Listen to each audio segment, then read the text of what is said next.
for all the messages. I mean, they're still absolutely pouring in.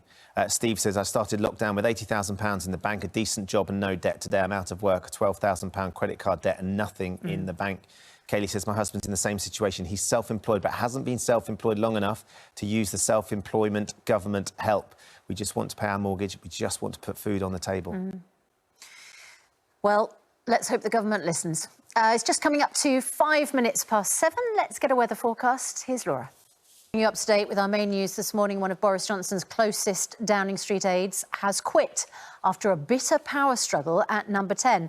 The Prime Minister's partner, Carrie Simons, is reported to have played a leading role in the sudden departure of the Communications Director, Lee Kane. The news came just hours after the UK became the first country in Europe to pass the grim milestone of 50,000 coronavirus deaths. Jonathan Swain is appeared before magistrates this morning, charged with murdering 8 babies and the attempted murder of another 10 at the Countess of Chester Hospital. Katie Rickett is there. Scotland could qualify for their first major football tournament in 23 years if they beat Serbia tonight in their Euro 2020 playoff final in Belgrade. Northern Ireland will go through if they can beat Slovakia. Here's Juliette Dunlop. An extra bank holiday has been announced to mark the Queen's 70th anniversary as monarch in 2022. People will be able to celebrate the Platinum Jubilee during a 4-day weekend at the start of June that year. That's exciting. Isn't it? It's something else to look forward to, isn't it? Nick on Good Morning Britain. Marina Wheeler, former wife of the Prime Minister. Yeah, looking forward to chatting to her later. First, though, we're going to get the news, weather and travel. Where you are, we'll see in a bit. 16 minutes past 7, still to come on the programme as the UK becomes the first nation testing, whether we can get more rapid tests and whether that can open up after lockdown, and also the vaccine and who's in the queue for that. You're watching Good Morning Britain on ITV. Lots to discuss, see in a bit.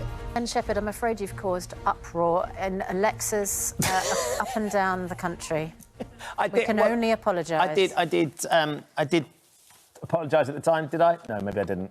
So you know, clearly we were discussing... We've got more texts on that than we've got on pretty much anything else. The adventures of Alexa, which are turning around. And I pointed out that we'd had great fun at a certain age when Jack realised you could ask Alexa to do various parts, and she would. Why did I mention And there are all sorts of different ones you can do as well. It's not just wet ones. No, Ben Shepherd. You can do long ones. This is a grown-up programme for grown-up people. Not anymore. Not on a Thursday. Lots of people getting in touch. Thomas says, I was in the kitchen making coffee.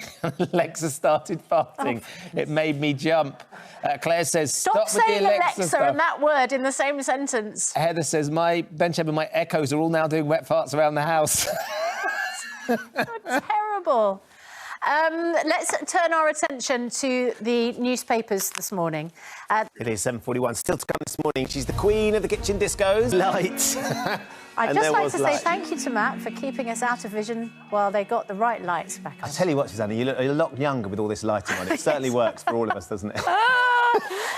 Time for the weather forecast with Laura, who's still missing her spotlight. Yeah, Laura's aren't working.